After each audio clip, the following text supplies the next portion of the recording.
Hello, everyone, and welcome to another Friday, 1 p.m.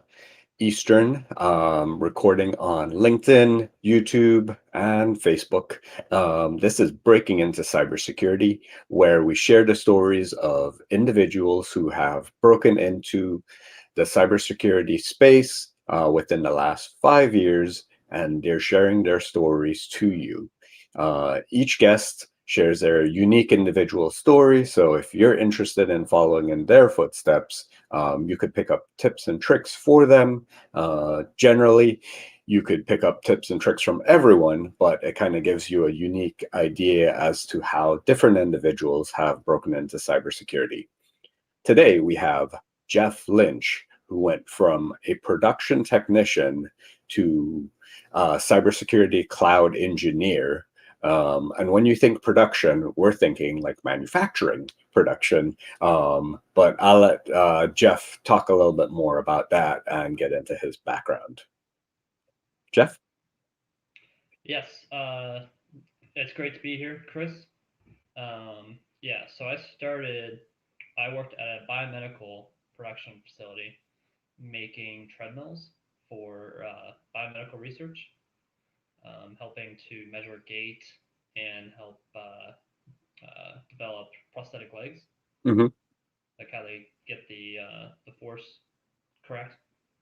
But I worked there for about 6 years, Hmm.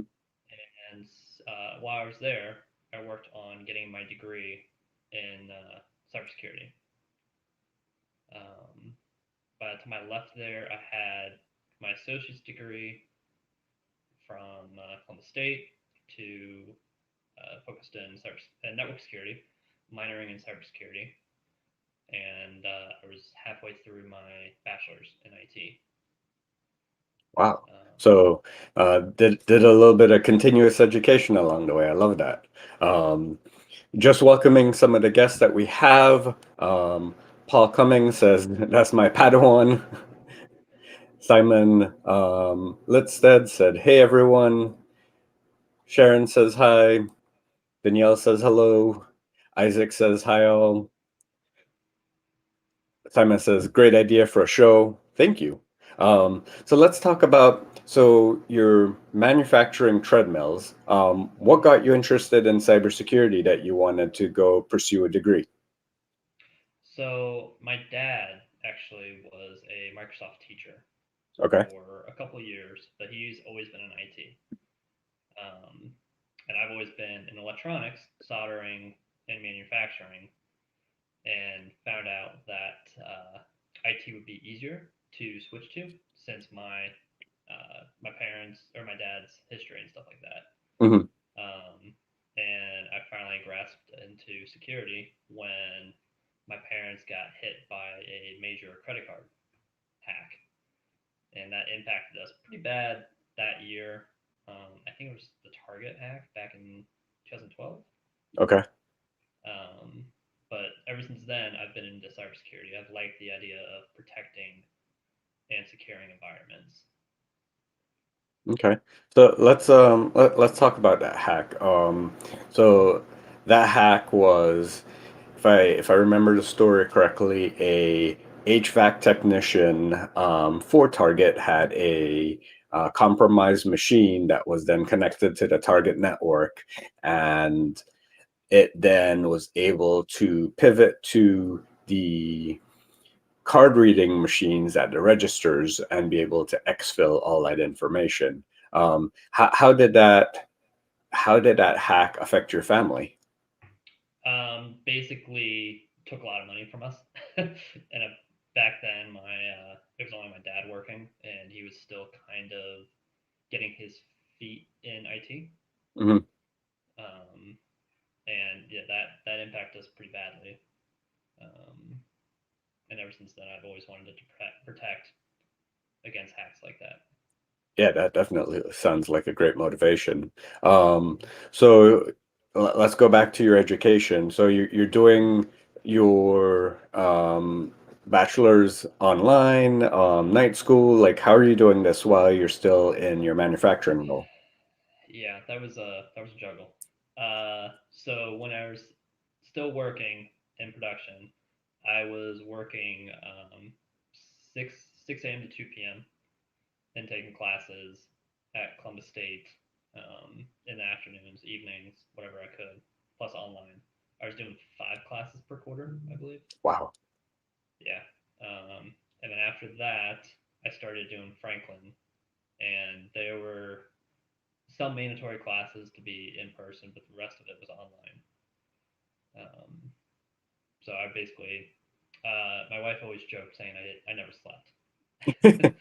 It sounds like it. I mean, that kind of sounds like my pace. I mean, I did work and then I did my bachelor's and my master's. When I did go in person, I finished my associates in like a year and a half, which is supposed to be a 2 year minimum. Mm-hmm. Um, so what were some of your favorite classes that you did while you were in university? Ethics of cybersecurity. I really Okay. liked that. I liked the compliance training that we went through, dealing with FISMA, HIPAA, high trust, everything like that. I also really liked the virtualization classes, and ever since then I've been into the cloud. Okay. So what are some of the things that you did to take what you learned from school and practice that in real life? So I actually started focusing on certifications and setting up cloud labs on AWS and Azure. Okay. So you Um, did them in both, or you focused on one at a time, or what was your going in approach? so towards my tail end of my bachelor's, I found out it's very hard to get into IT without certifications. So I started focusing heavily on certifications to the point where I think I have 16 in a year and a half. Wow, that's a lot of certifications. Which ones did you get? Trying to think how to break it down. So I have AWS Solutions Architect, Associate, and Cloud Practitioner. I have the AZ 104, which is the Azure Administration, Hmm. MS 500, MS 100, the CEH, the CHFI, which is the Forensic Certification, Hmm. CISA, CCNA.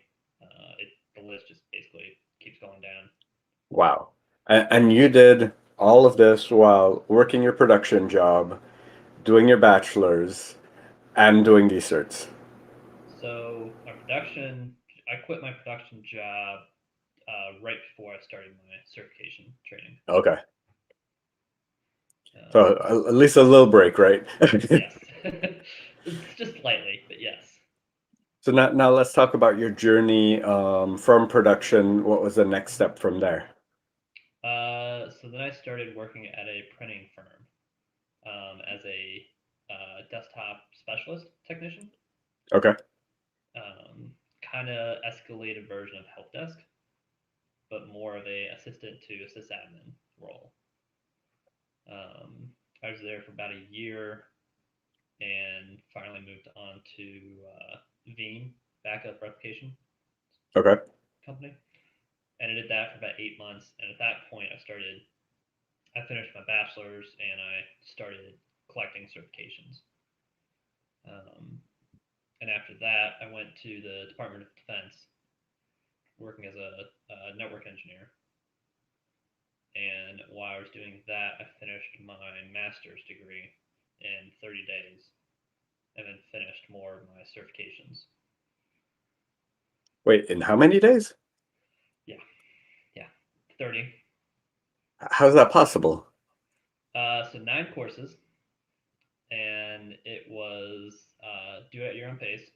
Okay. And at that time, my wife worked in retail, and I did it around Thanksgiving, Christmas time. So she was slammed with a bunch of her retail work. So I basically did close to 17 hours a day of Whoa. So courses. you studied and tested out for all those courses in 30 days? Yeah. Yep. I Wow. started November 1st and ended December 1st. Was this with WGU? Correct. Okay, interesting. Wow. Talk about accelerated. So you were still at the DoD at that time as a network contractor? Correct. Okay. And what was your specialization for your master's? Cybersecurity and information assurance. Okay. So what was the transition from network over to cybersecurity like? So I've always liked cybersecurity. Networking was kind of a good foot in the door. It helped me get used to the requirements for confidentiality and integrity and availability. Hmm. It basically helped me wrap my head around the foundations before I Hmm. started going deeper into cybersecurity. Absolutely. So you're at the DoD as a contractor. Like what's the next steps? And then, so after I finished my master's degree, I started looking into a cybersecurity role. Sadly, they didn't have anything there at that time, and luckily, I was able to find my current employer. I reached out to my recruiter, or a recruiter there, and ever since then, I've worked at Avanade as a senior consultant for cloud security on the cloud Well, security team. you make it sound so easy. Let's talk about that transition because oftentimes we we have individuals that reach out and say that the switch between like networking and cybersecurity, they might have applied for 200 plus jobs. They might have gone on so many interviews. Like, Yes. tell us about that process. Like, I mean, you kind of glanced over from production technician to desktop engineer to network operator. I mean, Mhm. I'm guessing all of those already took immense amount of work, but that transition over to security, describe that a little bit. So yes, going from DoD to where I'm at now, I know it's gonna sound really bad. I probably applied to close to 160 jobs. Okay. Um, and my wife and I were close to deciding if we wanted to go out of state, but she doesn't want to leave her family. I don't really mind, but it's my wife, so I gotta keep her happy. uh, but I also did close to 80 interviews in a 4 month span. Okay, so it took you 4 months, 160, 80 interviews. So I must commend you, first of all, like your interview to application rate is really good. At 50%, I would say most folks are happy to get 10%. So let's talk about your tactic. Like, how did you approach applying to companies to then achieve that good of a callback rate? Mhm. So when I found a job position that I was interested in, I went and started looking up the company, Glassdoor, LinkedIn, and I actually started networking with the company's recruiters instead of just applying and running through the ATS machine possibility. Hmm. So I found out the recruiters are the best way to get into the interview process, at least. And then I also started researching and deep diving into what the job would entail. Um, Cloud security, I started digging more into Azure, AWS. I had a potential job for Palo Alto. So while I was in the interview process, I started taking Palo Alto certifications,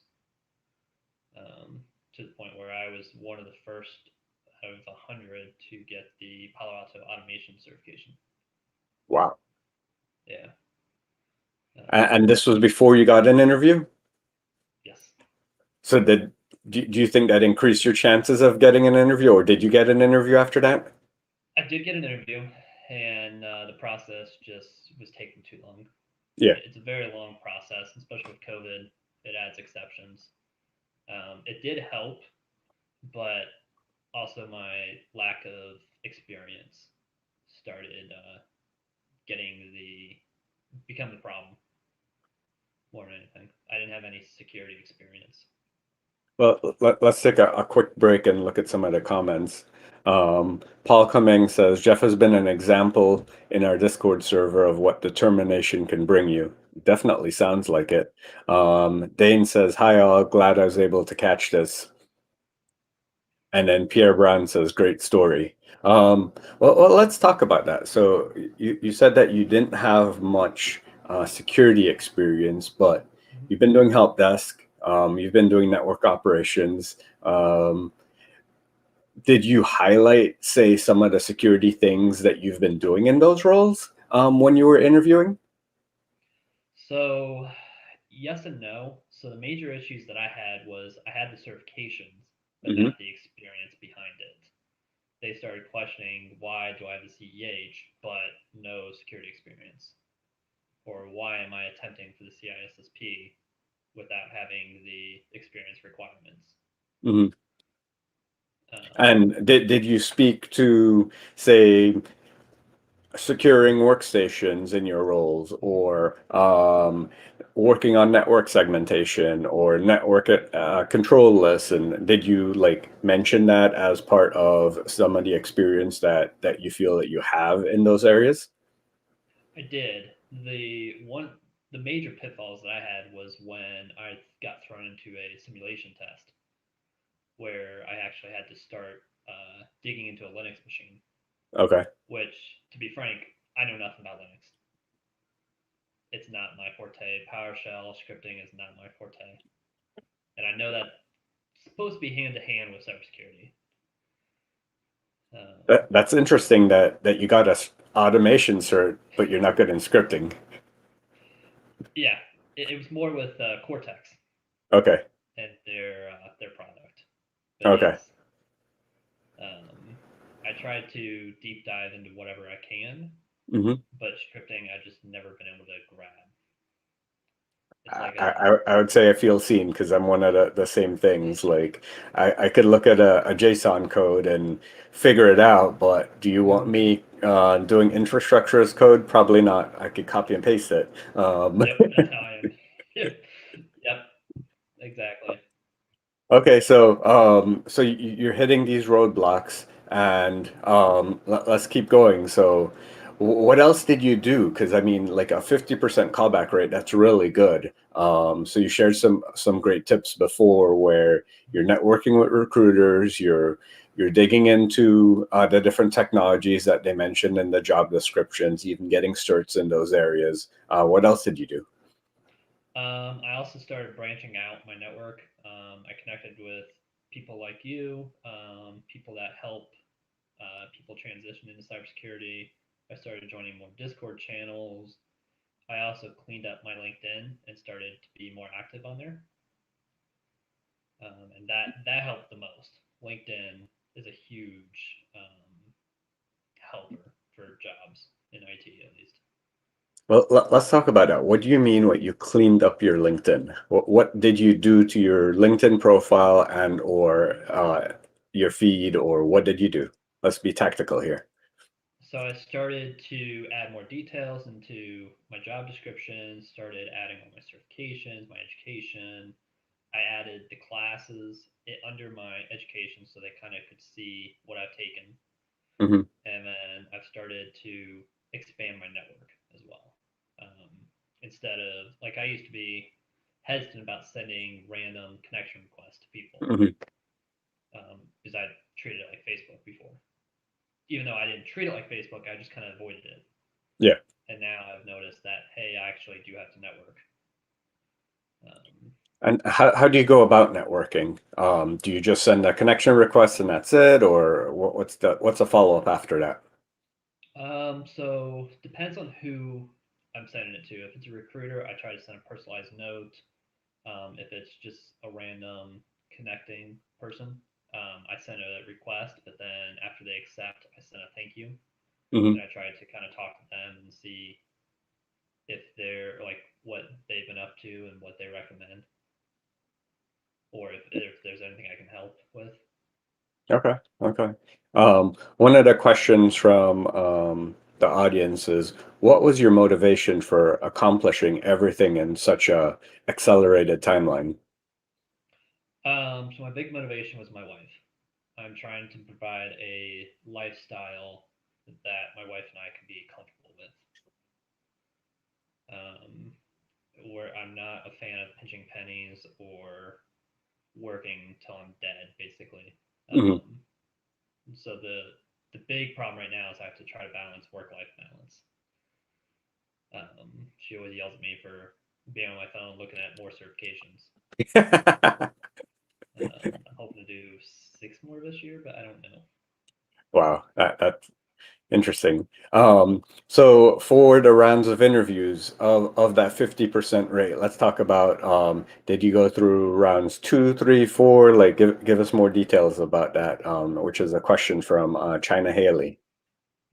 So most companies did about 2 or 3 interviews. There were 2 companies that I did 5 or 6 rounds, and I'm talking about like an hour a piece. Yeah. Uh, but yeah, they were some of them were pretty detailed, and then some of them were more culture fit interviews. And were you working at this time? Yes, Whoa. Okay, so that becomes interesting. yeah, So struggling were actor. you getting far in these interviews and then hitting roadblocks, or what do you feel was happening with companies that you were getting this far in? So one of the major issues was the COVID caused major delays and impacts for hiring. Because I started looking towards the beginning of 2021. So everybody was still dealing with that. Everybody was still trying to deal with finances with it. So I think that was my major issue. Hmm. But then also the process was just taking so long. Like I think there's still companies I applied to and still have not heard anything back from. It's still in process. Yeah, that's a common thing where many say that they'll never hear back, and whether find out like they liked you or not or whatever, you get lost in this quote unquote black hole. Yes. Yeah, definitely understand you there. Pierre says if you look for the word commitment and dedication in the dictionary, you'll see a picture of Jeff in it. That sounds about right. So let's talk about. So you're getting to the end. Some of these companies are taking really long. Um, what made you choose some of these companies? Because I know I'm guessing you chose regular companies, and then your current employer is a consulting company. So what made you choose between either or were you going for all consulting companies? What was your strategy in your hunt? So I was looking for major technology companies near me, at least, and a lot of them kept saying, "No, not yet. You need a couple more months of experience." And then I kind of branched out and reached out to a recruiter because I saw that they're owned by Microsoft, so that kind of helps. And I talked to the recruiter, and I really liked that there's a lot of room to grow and a lot of extra benefits or perks to the job, such as certifications and time to train, education, and stuff like that. That's really important to me. I like that companies are willing to see that employees actually need that benefit. Yeah, I think that the way companies view that really differs between if you're an employee or if you're a product, right?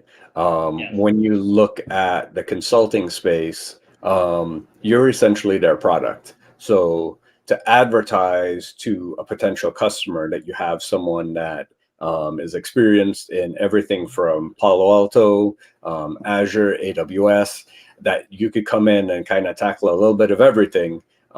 That's a huge value add for them. Whereas I think another company that doesn't have AWS, spending the money on an AWS cert for you might not be value add for them. Yes. So I think that all really depends on the company and their approach, but definitely does vary. One of the questions was, what was your negotiation process like? So to be honest, I'm terrible with that. I don't know when I should negotiate and when I shouldn't, Okay. which has ended to me with me being lowballed for some jobs, Hmm. not meeting my qualifications. But my biggest requirement is further education or training, and like I've always asked at the end of an interview, what can I do to look into or learn while I'm waiting for the process? Hmm. And it, based on their answers, it kind of helps me understand what the company really is and what they're looking for. Interesting. That's a great approach. So ha- when you mentioned you're a terrible negotiator, did you do things like research what someone in this position should make, look at things like Glassdoor and other tools that might show potential salaries? So I did use Glassdoor, and I also used I think there's something on LinkedIn, isn't there, to get like an Sometimes. average? Yeah. Um, but I've also been able to compare it based on my education Hmm. and my certifications. I'm able to use Glassdoor and Indeed to kind of see what the price range would be around or salary range would be. Um, it's a lot of researching, a lot of looking, and a lot of networking as well. Absolutely. And do you use that as a going in point, or what do you use as your going in point, or do you wait for the employer to tell you? So usually my wife and I have a magic number that we have and kind of waiting for the employer to get around that or dance around that number, and that kind of helps. But I usually don't bring up salary until close to the second interview. But I do kind of ask the range just to make sure we're not wasting my time or their time. Okay. Yeah, That that's I do ask the recruiter.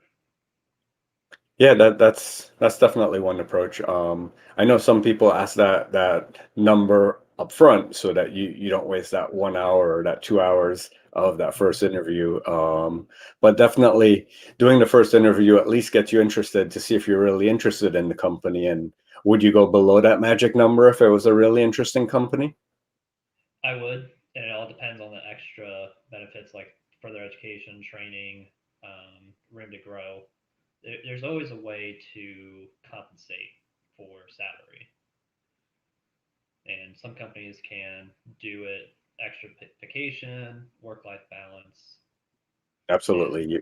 lower income. Looking at like the total comp or the total picture when you Yes. include everything else, versus just looking at the baseline salary. Um, I mean, normally this is where in the show I ask people about what they do to keep up and what you're doing to stay ahead of the technology. But I don't think you have any problems there. Ryan asked, "This is great for general cybersecurity roles. I'd love to see one of these done for penetration testing." Well, happy to have someone that broke into penetration testing come on anytime and share their story. So. One question is, how do you maintain the certs so that they don't expire? So I've actually not ran into that yet. Okay. Um, the first CompTIA certifications do expire soon. I think next year, because I started my certification track in 2020. Okay. So I got my first certification in January 2020. Yeah. So start to think about like your CPEs Yes. as well as all your yearly maintenance fees for all those certifications. Um, Yes. Definitely interested. Dane says, given the level of difficulty breaking into the field, do you think there's an abundance of positions for cybersecurity or just a myth? So I do think there's plenty of positions, but they're looking for unicorns. So you Yes. kind of have to stand out somehow. Like my master's degree, that came up in all three of my interviews with my current employer. So you got to How find else did you stand out? I'm guessing the number of certs that you have also made you stand out. certs. Yeah, my willingness to um, talk about my experience and client. interaction. I'm also willing to learn as well. Like, I know I'm not perfect. Yeah. There's always room to improve. Absolutely. Would a penetration tester be a good role to enter into cybersecurity after completing a master's and having 5 years in Accenture as a software tester? Well, I would say the definition of a penetration tester is being able to understand confidentiality, integrity, and availability of any particular system and being able to manipulate that. So technically, as a software tester, if you know how to manipulate those variables within a software, you've been doing it. So if you've been testing software for its vulnerabilities, you've technically been penetration testing just for that particular domain versus every other domain. So I'd give yourself some credit there, Mashi. Um, but Jeff, we approach the end of the half hour. This has been a very interesting conversation. If you had to sum up everything that you've gone through into one piece of sage advice for those who are looking to follow in your footsteps, what would that be? Find something to motivate you. Like I said, I found my wife, and that is a huge motivation. Wow. Yeah, definitely. Family can definitely be a big motivator. I know, as a sole provider, I'm the same way. Everything is about providing for my family. Well, everyone, thank you for joining us live here on LinkedIn and YouTube. Don't forget to subscribe on YouTube. Click the notification bell so that you can get notifications next time we come live. And then you can also find us on all your favorite podcast platforms. Don't forget to share with your friends and have a great rest of your Friday. Thank you, everyone.